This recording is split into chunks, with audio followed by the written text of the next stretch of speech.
Concept हटके की आज की सीरीज में आप सभी का स्वागत है। आज हम एक बहुत ही ज्वलंत टॉपिक को कवर करेंगे जो कि अभी अभी आरबीआई और गवर्नमेंट द्वारा इंट्रोड्यूस किया गया है। इसका नाम है डीप मोनेटाइजेशन 2.0। खत्म, bye bye, tata, goodbye, गया। 2.0 इसलिए क्योंकि आप सभी ने डीमोनेटाइजेशन अभी से 6 से 7 साल पहले नवंबर 2016 में देखा था। अब बहुत से लोगों के बीच दिल में ये क्यूरियोसिटी है कि क्या हम उसी तरह की हार्डशिप्स फिर फेस करने वाले हैं, या क्या आपको इकोनॉमिक या सोशल इम्पैक्ट वही पड़ने वाला है जो डीमोनेटाइजेशन 1.0 का हुआ था। आज हम इन्हीं मिथ्स को और पोटेंशियल आउटकम्स को डिस्कस करेंगे।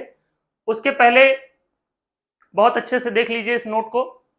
ये आपका 2000 रुपए का नोट है जो कि अब से कुछ महीने बाद हो सकता है कि ये लीगल टेंडर ना रहे, ये आपका शायद बैन भी हो जाए और शायद ये नोट आज से कुछ महीने बाद मार्केट में दिखाई भी ना पड़े।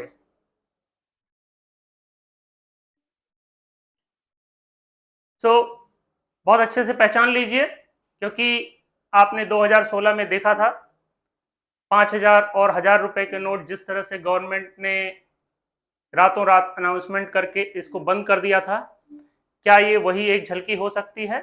प्रॉब्ली नहीं, बट हम इसको स्टार्ट करते हैं थोड़े टाइम पास्ट में जाके 2016 में और समझने की कोशिश करते हैं कि उस समय इकोनॉमिक इम्पैक्ट और सोशल इम्पैक्ट क्या हुआ था, और फिर हम डिस्कस करेंगे डिमोनेटाइजेशन 2.0 को समझने के लिए कि क्या पैरेलल्स हम ड्रॉ कर सकते हैं और क्या डिफरेंसेस यहां पे हो सकते हैं।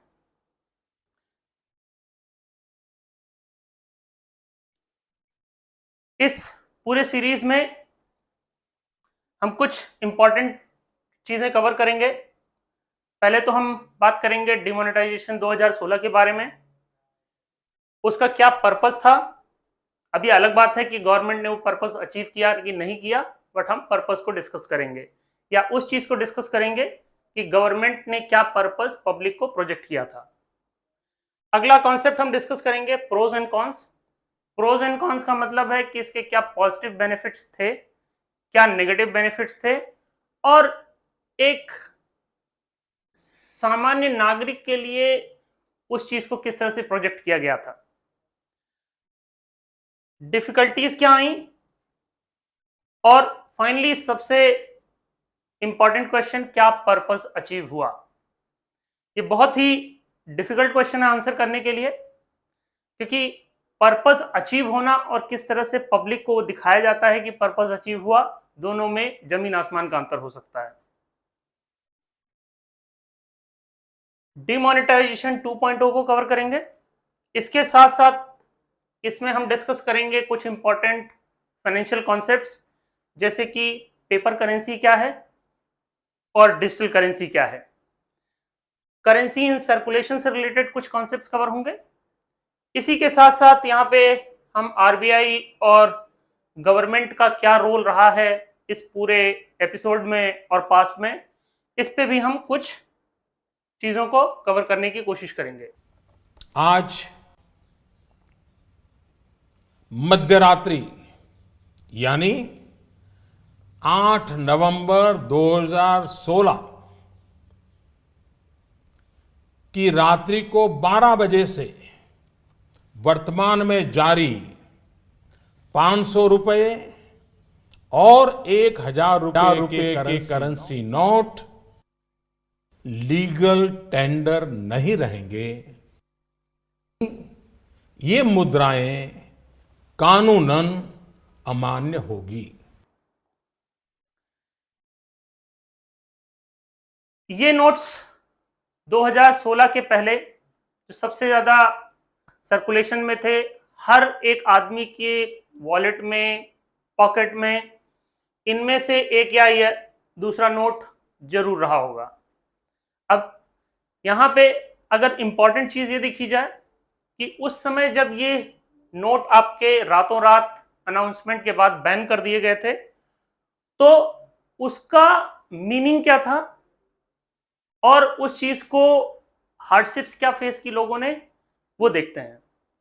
तो पहले तो ये समझते हैं कि 2016 का अनाउंसमेंट था क्या। ठीक है, तो 2016 के अनाउंसमेंट में प्रधानमंत्री मोदी ने 8 नवंबर 2016 की रात को सडनली लाइव टीवी पर आकर जनता को अचंभित कर दिया। अनाउंसमेंट में रातों रात इन नोट्स को लीगल टेंडर बैन कर दिया गया था, एक्सेप्ट इन फ्यू सिचुएशंस।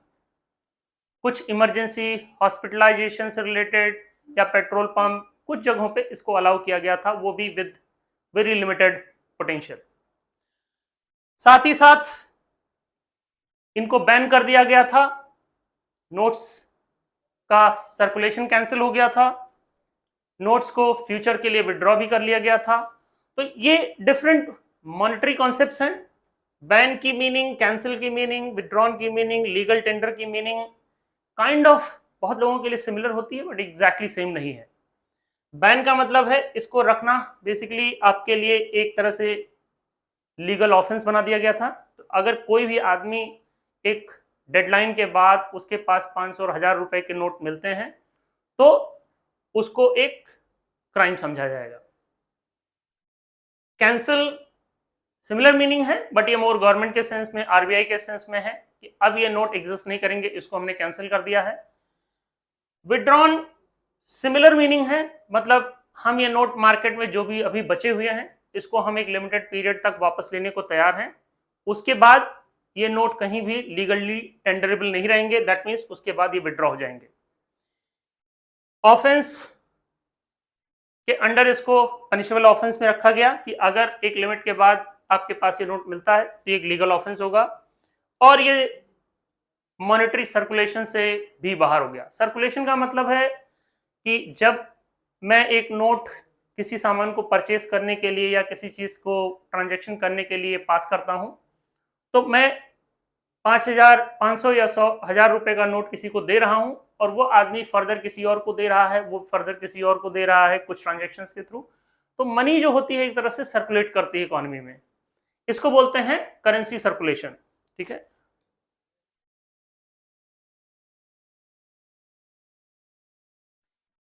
अब इसमें से कोई भी ऐसी पिक्चर नहीं है जो हमने 2016 में हार्डशिप्स में, न्यूज़पेपर्स में और बहुत से लोगों ने पर्सनली भी फेस किया है। कुछ लोगों ने बिकॉज वो गवर्नमेंट के सपोर्टर थे या वो गवर्नमेंट के पॉजिटिव इंटेंट को समझते थे या समझने की कोशिश करते थे या दावा कर रहे होते थे, उन्होंने ऑब्वियसली लाइन भले लगाई हो, बट उन्होंने कभी उस चीज को ब्लेम नहीं किया। या एक बहुत इंपॉर्टेंट कॉन्सेप्ट होता है साइकोलॉजी में कि अगर मुझे दुख हुआ तो कोई गम नहीं, पर दूसरे वाले को ज्यादा दुख हुआ उसकी वजह से मैं खुश हूं। तो इट्स लाइक कि कई लोग जैसे यहाँ ऐसे भी थे जिनके जो गरीब लोग या बेसिकली लोअर क्लास वाले लोग थे, अब इन्होंने मोस्टली इस चीज को इस तरह से परसीव किया कि यह पूरा का पूरा स्टेप एक तरह से ब्लैक मनी मार्केट को रोकने के लिए किया गया है। हर आदमी अमीर बनना चाहता है, हर आदमी जब उस सिचुएशन में होता है, नॉट हर आदमी, मेजॉरिटी ऑफ द पीपल जब उस सिचुएशन में होता है कि वो करप्शन कर सके, तो उसको करप्शन नहीं दिखता है। बट जब वही आदमी दूसरे साइड में खड़ा होता है तो उस चीज को एज ए करप्शन देखता है या उस चीज को गलत मानता है। सिंपल एग्जांपल, अगेन हर आदमी के लिए मैं क्लेम नहीं करूंगा, मेजॉरिटी ऑफ द पीपल जब वो जॉब ढूंढते हैं तो भले ही लो पेइंग जॉब होगी, सरकारी जॉब के पीछे भागते हैं, पर वहीं एक प्राइवेट जॉब जो बेसिकली बहुत ज़्यादा साफ सुथरी जॉब कंसीडर की जाती है और मे बी सेम वर्क के लिए या सेम क्वालिटी के लिए बेटर जॉब है, बट लोगों को वो नहीं करनी होती अगर उन्हें सरकारी जॉब मिल रही है, ठीक है। बट वही लोग जब ब्लैक मनी की बात की जाती है तो उसको एक बहुत ही बुरे और बेसिकली गलत एस्पेक्ट्स के थ्रू, सोशलॉजिकल एस्पेक्ट्स के थ्रू बताते हैं। 2016 के बाद इफेक्टिवली जब ये चीज इंट्रोड्यूस की गई तो पूरे देश भर में कोहराम और पैनिक मच गया था। आप ये देख सकते हैं, ये एटीएम्स के बाहर की लाइन है, ये एसबीआई एटीएम है, ये एटीएम्स के बाहर जिगजैग लाइंस, जो लोग घंटों दिन भर इस लाइन में बिताने के बाद उनको 2000 रुपए नसीब हुए थे। बैंक ऑफ बड़ौदा के सामने की लाइन, और यहां पे पुलिस लोगों को लाइन में लगने के लिए बोलती हुई। आपने भी इस तरह का कहीं ना कहीं कुछ ना कुछ फेस किया होगा।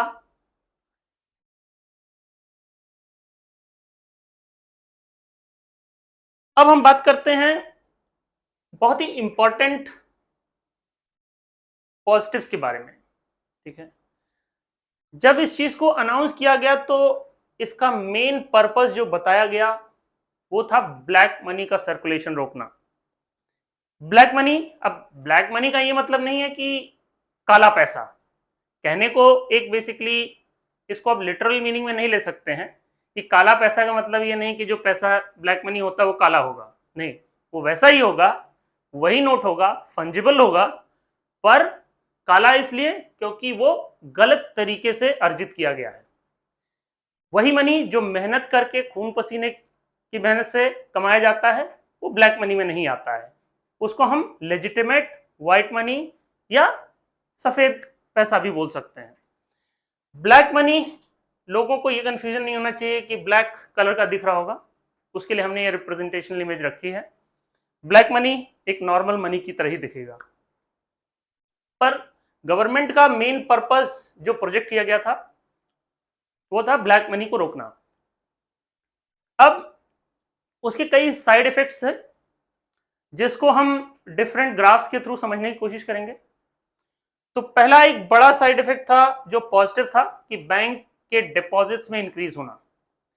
अब रातों रात जब पैसा वापस ले लिया गया सिस्टम से, सो लोग जो पहले कैश प्रेफर करते थे, अपने तकिए के नीचे पैसा रख के सोते थे, वो सारे लोग अब जो है, अगर आप यहां पे देखेंगे ये बैंक डिपॉजिट्स का रेशियो कितना होता था और आज के टाइम में देखेंगे बैंक डिपॉजिट्स का क्या बेसिकली रेशियो है, आपका यहां से करीब डबल हो चुका है। और डबल होने के साथ साथ जो ग्रोथ रेट था जो इस 2016 के पहले, वो काफी स्लो था, और 2016 से अभी का ग्रोथ देखेंगे तो ये ग्रोथ रेट्स जो है स्लो पहले से काफी इंप्रूव हुआ है। तो इसका मतलब ये दिखाता है कि अब लोग कैश को हाथ में रखने की बजाय बैंक में रखना प्रेफर करते हैं।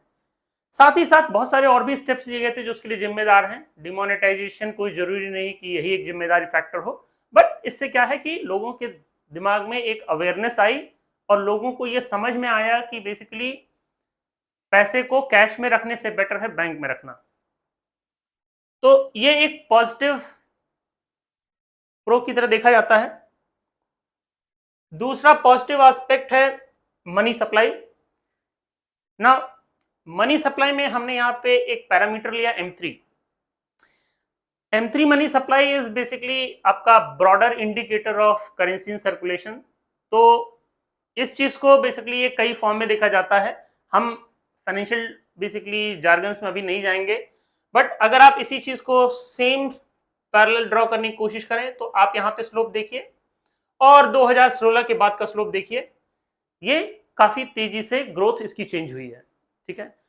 तो गवर्नमेंट के लिए और इकोनॉमी के लिए, किसी के लिए भी हेल्दी बैंक डिपॉजिट्स मतलब बैंक को बेसिकली बैंक के पास ज्यादा पैसा आ रहा है पब्लिक से और ज्यादा डिपॉजिट्स में है कैश के कंपैरिजन में, और मनी सप्लाई आपका बढ़ रहा है, दोनों काफी पॉजिटिव इंडिकेटर्स होते हैं, ठीक है। इमीडिएट इंपैक्ट आप देखेंगे 2016 में ऐसा कोई खास नहीं था, बट स्लोप में इंपैक्ट जरूर आया है। यहां पे भी अगर 2016 में देखेंगे ये छोटा सा डिप है, बट स्लोप में इंपैक्ट काफी आया है, ठीक है। तो शॉर्ट टर्म में इस बेसिकली बेनिफिट को मेजर करना पॉसिबल नहीं है ना। कई और रीजंस हो सकते हैं, यूपीआई इंट्रोडक्शन, आपका technological introduction, internet and fintech technology जो उस पीरियड में ग्रो हुई, वो भी इसके रीजंस हैं।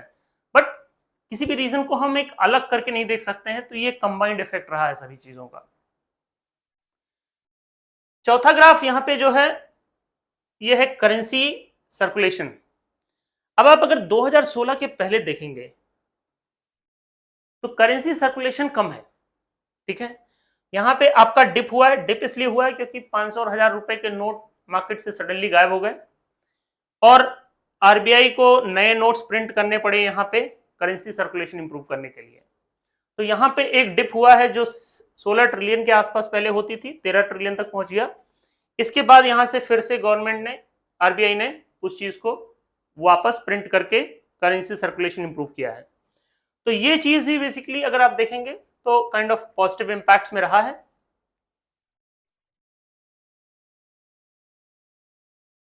नाउ कुछ और पॉजिटिव इंपैक्ट्स रहे हैं। फॉर एग्जांपल अगर आप देखेंगे लेंडिंग रेट्स, तो लेंडिंग रेट्स आपके 2016 में ड्रॉप हुए हैं, ठीक है। अगेन ये इसको हम पॉजिटिव इंपैक्ट तो नहीं बोल सकते हैं क्योंकि लेंडिंग रेट ड्रॉप किसी पॉजिटिव रीजन की वजह से नहीं हुए हैं। लेंडिंग रेट आपके इसलिए ड्रॉप हुए हैं क्योंकि 2016 में इकोनॉमिक ग्रोथ स्लो डाउन हुई है आपके डिमोनेटाइजेशन की वजह से। सो आरबीआई को ऑटोमेटिकली, बिकॉज वो इकोनॉमी को बूस्टअप करना चाहते हैं, तो उनको लेंडिंग रेट कम करने पड़ते हैं, जिससे लोग पैसे को ज्यादा से ज्यादा खर्च करें कंपेयर टू बेसिकली इसको डिपॉजिट करके या इन्वेस्ट करके। तो ये लेंडिंग रेट से बेसिकली आपका इंप्रूव होता, बेसिकली इकोनॉमिक ग्रोथ इंप्रूव करने के लिए किया गया था। तो एक कॉन्सिक्वेंस की तरह है, इसको हम पॉजिटिव या बेसिकली एक पॉजिटिव बेनिफिट की तरह से नहीं देख सकते हैं। सिमिलरली अगर आप देखेंगे ये कोविड पीरियड का बेसिकली इंटरेस्ट रेट चेंज है, जो कि यहाँ पे एक मैसिव चेंज है बिकॉज ऑफ कोविड, ठीक है। तो अगेन कोविड का कोई पॉजिटिव रोल नहीं था, ठीक है, बहुत ही नेगेटिव कॉन्सिक्वेंसेस थे और एक महामारी की तरह था। तो यहाँ रेट कम होना कोई बहुत अच्छा इंडिकेटर नहीं है, बट ये इसलिए किया गया था कि बेसिक जो इकोनॉमिक इंपैक्ट यहाँ पे स्लम्प आया था कोविड की वजह से, उसको वापस बूस्टअप करने के लिए आरबीआई और गवर्नमेंट की तरफ से स्टेप लिया गया था। इसी ग्राफ को सेम हम इंडिया के जीडीपी के सेंस में देखेंगे, तो जीडीपी ग्रोथ जो आपकी यहाँ पे काइंड ऑफ स्टैग्नेंट हो गई थी because of the basically lot of black money at that time, ये आपकी यहाँ पे स्लो हुई है एंड देन उसके बाद फिर इंक्रीज हुई है। देन आपका यहाँ पे एनबीएफसीज की क्राइसिस चल रही थी लिक्विडिटी की, और ये आपका कोविड। तो गवर्नमेंट ने या कंट्री ने बहुत सारी हार्डशिप्स इवन कोविड के पहले भी देखी थी, जिसको बेसिकली कोविड के बाद ये सारा पिकअप कर रहा है। यहाँ पे आपका जीएसटी भी इंट्रोड्यूस हुआ था, तो कई सारे एस्पेक्ट्स आपके जीएसटी की वजह से भी हो सकते हैं। तो अगेन एज ए सेड कि आप उसको बहुत अलग अलग करके नहीं देख सकते हैं। अनदर इंपॉर्टेंट पॉइंट अगर आप देखेंगे तो ये आपका डिजिटल ट्रांजैक्शंस का ग्राफ है। 2018 में, इसके पहले का डेटा मुझे नहीं मिल पाया, तो हमने 2018 से ड्रॉ किया, और अगर आप देखेंगे तो वॉल्यूम जो ट्रांजैक्शन के हैं जो करीब आपके 14 बिलियन के आसपास है, यहाँ आज लास्ट ईयर में 70 बिलियन के आसपास रहे हैं। तो 5 टाइम्स ग्रोथ आपकी हुई है over a period of 5 year. और ये नंबर कितना भी अच्छा रहा हो, तो ये नंबर पहले से बहुत मतलब ऑलरेडी काफी लो था, जो कि एक बहुत बड़ा बेनिफिट आया है उसकी वजह से, क्योंकि लोगों की अवेयरनेस बढ़ी और लोगों ने नोट या कैश को यूज करने की बजाय ऑनलाइन ट्रांजैक्शंस वगैरह में यूटिलाइजेशन ज्यादा किया। तो ये एक बहुत ही पॉजिटिव स्टेप रहा है, जिसका आपको आगे भी पॉजिटिव इंपैक्ट दिखेगा। अब इसी चीज को अगर हम देखें तो कुछ चीजें, मोबाइल बैंकिंग, यूपीआई और करेंसी रिडक्शन, ये सारी चीजों का एक कंबाइंड इंपैक्ट रहा है, ठीक है। तो अगेन एक चीज को हम अलग तरीके से नहीं देख सकते हैं, ये ओवरऑल इंपैक्ट रहा है सारी चीजों का। अब हम मूव करते हैं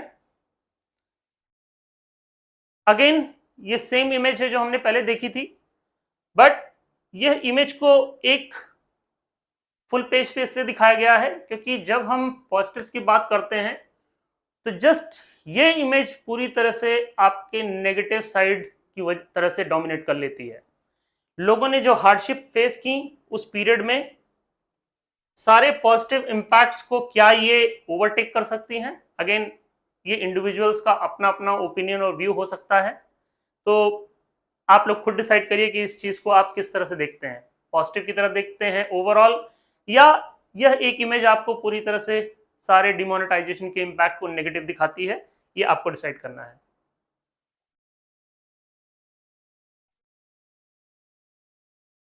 कुछ और नेगेटिव कॉन्सिक्वेंसेस अगर देखे जाएं तो जब ये पूरा का पूरा डिमोनेटाइजेशन 1.0 एपिसोड हुआ था, वेरी वेरी पुअर प्लानिंग के साथ हुआ था, कोई प्लानिंग नहीं थी। यहाँ पे कुछ रूमर्स भी थे कि मैसूर के किसी प्रेस में एक मीडिया रिपोर्ट्स थी कि वहाँ पे 2000 रुपए का नोट किसी ने बेसिकली अपने फेसबुक या किसी सोशल नेटवर्क की वेबसाइट पे लगा दिया था, जिसकी वजह से गवर्नमेंट की पूरी प्लानिंग जो इसी चीज को नवंबर एंड या दिसंबर एंड तक लॉन्च करने की थी वो कंप्लीटली फेल हो गई। तो इसको आप एक तरह से पुअर प्लानिंग कहेंगे या बेसिकली किसी प्लान्ड एक्शन जो आपको दिसंबर एंड तक करना था उसको 8 नवंबर को ही अप्लाई करना पड़ गया। ये दोनों चीजों में अंतर है और किसी को नहीं पता कि एग्जैक्टली क्या हुआ, बट जिस तरह से प्लानिंग हुई देख के लगता है कि यह काफी पुअरली प्लान था। एटीएम्स कैलिब्रेटेड नहीं थे नए नोट्स के लिए, सडनली 500 और 2000 रुपए के नए नोट्स इंट्रोड्यूस किए गए थे। एटीएम्स की जो कैलिब्रेशन चिप्स थी वो अवेलेबल नहीं थी, चाइना से इंपोर्ट की जा रही थी उस समय, और आप देख सकते हैं सारे एटीएम्स बिना कैश के चल रहे थे।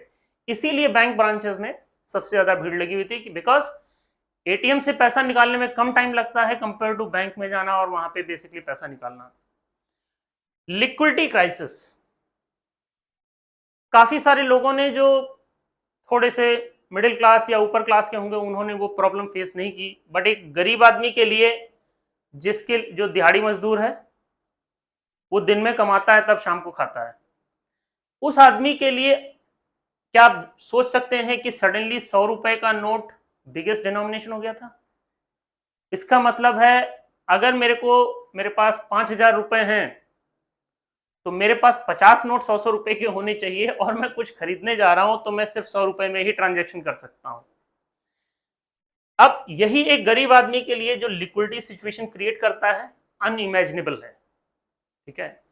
तो इसकी बहुत सारी हॉरर स्टोरीज भी हमने सुनी हैं, सही भी हो सकती हैं गलत भी हो सकती हैं, उसके पीछे मैं नहीं जाऊंगा डिटेल्स में, बट हार्डशिप्स लोगों ने फेस की है, no doubt about it. Now again दूसरा नेगेटिव कॉन्सिक्वेंस कि आपने सडनली 500 रुपए और 1000 रुपए के नोट सर्कुलेशन से हटा लिए और 100 रुपए का नोट जो कि 20% या 10% वर्थ है उसका suddenly becomes the highest denomination note. तो कोई भी सामान परचेज करने के लिए अगर आप उस समय अपना वॉलेट भी देखते तो जनरली सर्कुलेशन के हिसाब से अगर आप देखेंगे तो आपके पास सबसे ज्यादा नोट 500 रुपए, कुछ नोट 1000 रुपए के रहे होंगे उस समय। 100 रुपए और छोटे डिनोमिनेशन के नोट आप ज्यादा नहीं रखते हैं क्योंकि वॉलेट में इतनी जगह नहीं होती कि आप 100 रुपए 50 रुपए और उसके नोट रखें, ठीक है।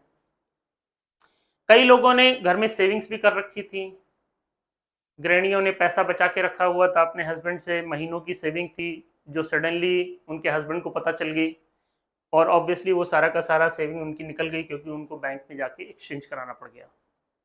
तो कई सारे उसके नेगेटिव कॉन्सिक्वेंसेस रहे हैं। नाउ अब आते हैं हम डिमोनेटाइजेशन 2.0 के बारे में। अब क्या इसको डिमोनेटाइजेशन 2.0 कहना सही है? प्रॉब्ली नॉट, क्योंकि इस बार जिस तरह से वो इंट्रोड्यूस किया गया है कई सारे नेगेटिव कॉन्सिक्वेंसेस जो हमने अभी देखे हैं वो इस सिचुएशन में एप्लीकेबल नहीं है। जैसे कि लिक्विडिटी क्राइसिस की सिचुएशन नहीं है, आपके पास ऑलरेडी 500 के नोट अवेलेबल हैं, आप अभी भी आपके पास 3 महीने की विंडो है जब आप 2000 रुपए के नोट जाके बदल सकते हैं। और भी कई कई चीजें हैं, इसको हम थोड़े डिटेल्स को अभी बाद में डिस्कस करेंगे। But most important part is ये 2000 का नोट आरबीआई ने प्रेस विज्ञप्ति देके अनाउंस किया है कि 30 सितंबर 2023 तक ये लीगल टेंडर रहेंगे, और तब तक आप अपने भी किसी बैंक ब्रांच या आरबीआई के डेजिग्नेटेड ऑफिसेज में जाकर इन नोट्स को एक्सचेंज करा सकते हैं।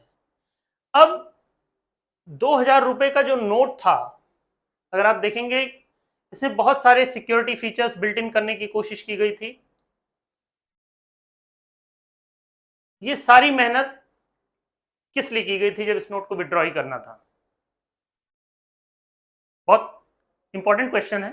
अगर आपको इस नोट को विड्रॉ ही करना था तो इतनी मेहनत करने की क्या जरूरत थी? अभी कुछ दिन पहले एक सीरीज आई है, टीवी सीरीज फर्जी।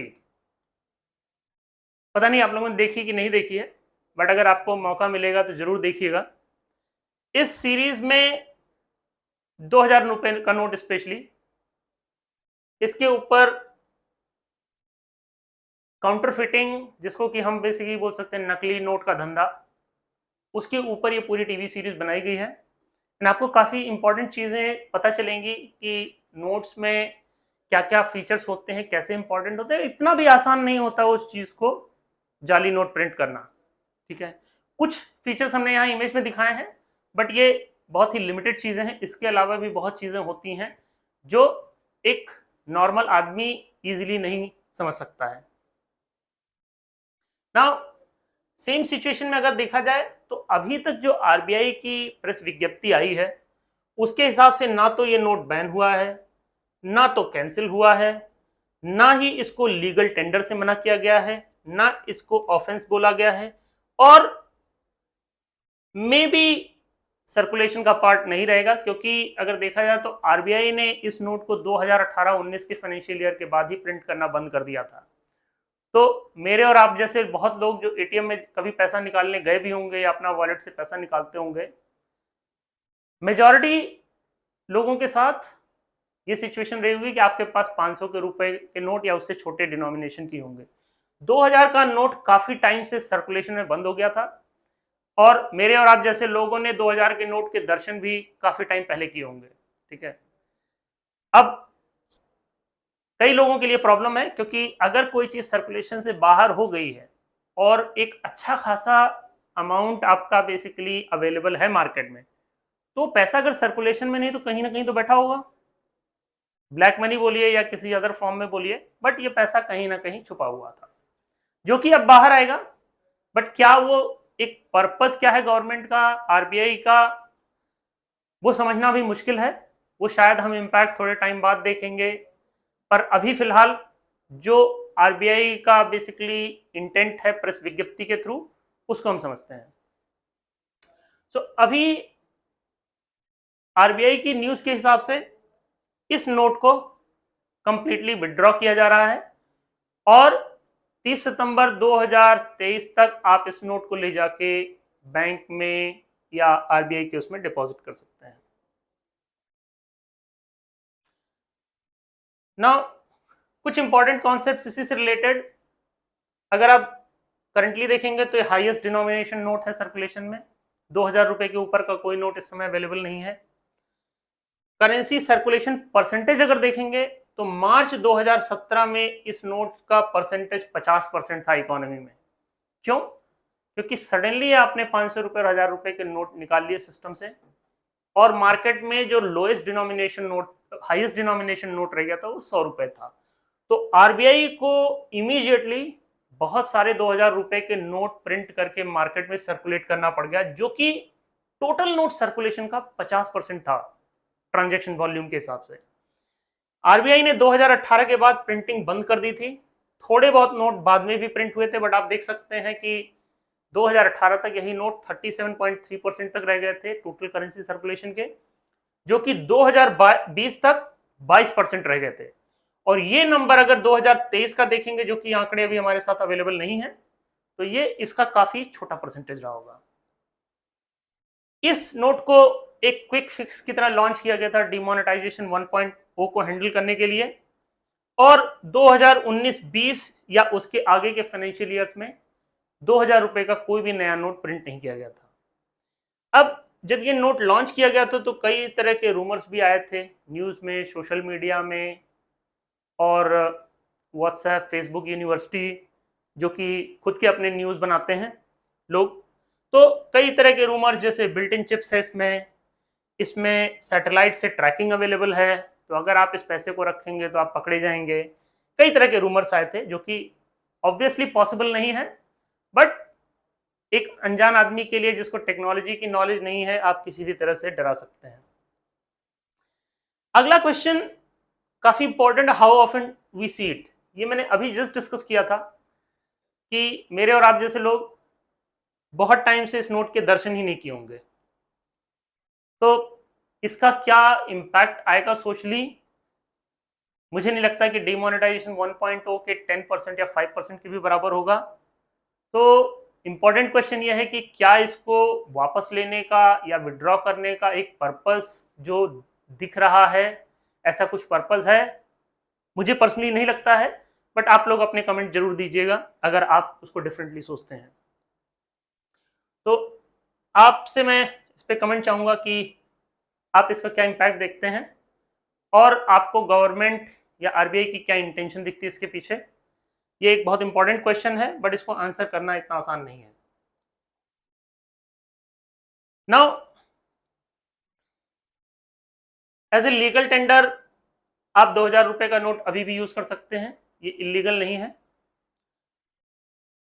पर आरबीआई के प्रेस रिलीज के हिसाब से कोई भी नया नोट बैंक, एटीएम या कैश रिसाइकलर से नहीं दिया जाएगा। सो अगर आप बैंक जाएंगे, आपको 2000 रुपए का नोट एटीएम से या बैंक से नहीं मिलेगा। No withdrawal from currency chest. So banks के अंदर आरबीआई के पास जनरली करेंसी चेस्ट होता है।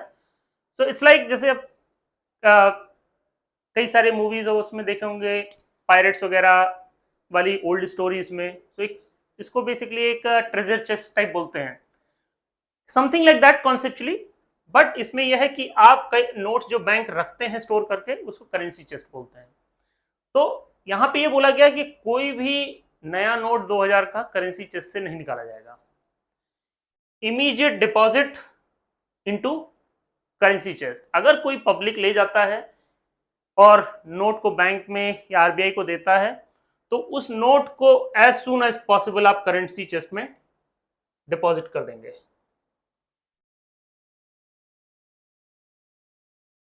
ठीक है, ये करेंसी चेस्ट है। फैसिलिटी फॉर डिपॉजिट एंड और एक्सचेंज टिल 30 सितंबर। ये पॉइंट हम ऑलरेडी कवर कर चुके हैं। 30 सितंबर तक आप इसको डिपॉजिट कर सकते हैं या एक्सचेंज कर सकते हैं। एक्सचेंज की लिमिट जो सेट की गई है वो 20,000 रुपी एट ए टाइम की गई है।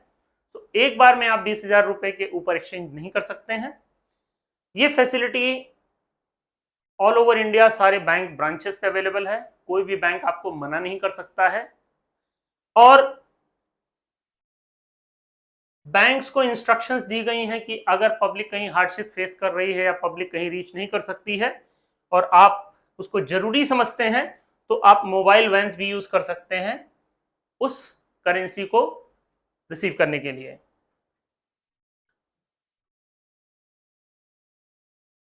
नाउ कुछ क्वेश्चंस हैं जो मैं आपके लिए छोड़ना चाहूंगा, और आपसे उम्मीद करूंगा आप इन क्वेश्चंस पे अपने कमेंट्स भी देंगे। मैं अपने थॉट्स यहां पे आपको देना चाहूंगा, इसका क्या पर्पस था। तो पर्पस को हम दो तरीके से देख सकते हैं। एक तो ये नोट कभी भी एक परमानेंट सॉल्यूशन की तरह सिस्टम में दिया नहीं गया था। इसी वजह से आरबीआई ने 2018-19 के फाइनेंशियल ईयर के बाद इसको प्रिंट करना बंद कर दिया था। तो 2018-19 से लेके अभी तक अगर आप देखेंगे 5 साल से ये नोट नया कोई भी प्रिंट नहीं हुआ है। तो जो भी मार्केट में है वो आपका आरबीआई का 2018 के पहले का प्रिंट है। बट 2018 के बाद 200 रुपए, 100 रुपए, 500 रुपए और बहुत सारे अदर नोट प्रिंट किए गए। तो पर्पस अगर आप आरबीआई की तरफ से देखेंगे तो कभी एक परमानेंट सोल्यूशन की तरह नहीं था, ना उनका पर्पस था कि बेसिकली इस नोट्स को हम कंटिन्यू रखेंगे।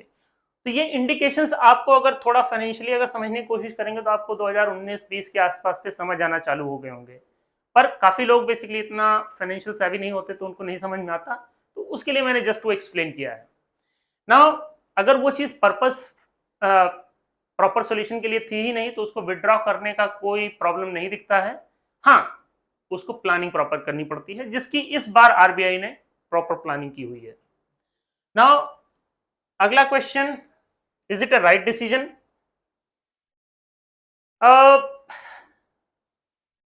बहुत डिफिकल्ट आंसर है इसको करना। अगर आप सोचते हैं कि ये ब्लैक मनी कर्व कर लेगा, इससे लोग बेसिकली पैसे तकिए के नीचे रख के सोना बंद कर देंगे, तो मुझे लगता है आप गलत हैं। पर इसको हम राइट डिसीजन की तरह भी देख सकते हैं, क्योंकि अगर ऑलरेडी डिजिटल मनी का यूटिलाइजेशन या सर्कुलेशन, ट्रांजैक्शन वॉल्यूम बहुत तेजी से ग्रो कर रहा है, तो क्या आपको अभी भी जरूरत है 2000 रुपए के नोट की? प्रॉब्ली नहीं। तो this could be a right decision, but whether it serves any other purpose than basically just the withdrawal of the currency, it's difficult to say. Problems, मुझे नहीं लगता कि इस बार लोगों को कोई भी प्रॉब्लम फेस करनी पड़ेगी anywhere up to the magnitude of even 10% of what happened in 2016. But अगर आपको लगता है कि आप एग्री नहीं करते हैं, आपको लगता है डिफिकल्टीज हैं, प्रॉब्लम्स फेस होंगी, तो please comment. And last but not the least, बहुत सारे लोग और including the news media and everyone is just trying to hype कि ये पूरा का पूरा स्टेप फिर से ब्लैक मनी को कर्व करने के लिए करप्शन पे प्रहार है, ये है वो है। तो मुझे नहीं लगता ऐसा कुछ है या ऐसा कोई अचीवमेंट होगा, क्योंकि इवन 2016 में भी जो ब्लैक मनी के ऊपर आरबीआई ने और बेसिकली रिसर्च पेपर्स ने जो पब्लिश किया था, उससे पता चला है कि only 1.2% of the black money basically was removed from the system, जो कि बहुत ही छोटा, बहुत ही टाइनी मैग्नीट्यूड है compare to the amount of black money, जो कि इस समय estimated to be 33 trillion rupees के आसपास है। ये आपका नंबर करेंसी इन सर्कुलेशन से भी बहुत बड़ा है। आधे से ज्यादा पैसा फॉरेन बैंक्स में डिपॉजिट है, जिसपे कोई फर्क नहीं पड़ेगा इन सब चीजों का। इवन जो लोकली हैं, उन्होंने जब ओनली 2000 रुपए अलाउड था एक्सचेंज करना, तब ब्लैक मनी को व्हाइट मनी में कन्वर्ट कर लिया, तो अभी तो 20,000 रुपए अलाउड है। तो क्या आपको लगता है वो नहीं कर पाएंगे? एक बहुत बड़ा क्वेश्चन है। बट मुझे नहीं लगता है कि इससे ब्लैक मनी पे कोई बहुत ज्यादा कर्व किया जा सकेगा। तो आज के लिए बस इतना ही। हम अपने अगले लेक्चर्स में और भी इंटरेस्टिंग कॉन्सेप्ट्स लेकर आएंगे, और भी करंट अफेयर्स से रिलेटेड, फाइनेंस से रिलेटेड या सोशल अवेयरनेस से रिलेटेड टॉपिक्स को डिस्कस करेंगे। तो please like, share and subscribe our channel and comments अगर आप चाहते हैं कि हम कुछ और टॉपिक्स कवर करें, किसी और इंपॉर्टेंट चीज को बेसिकली अपने अगले लेक्चर में कैप्चर करें। Thank you everyone for watching and have a good day.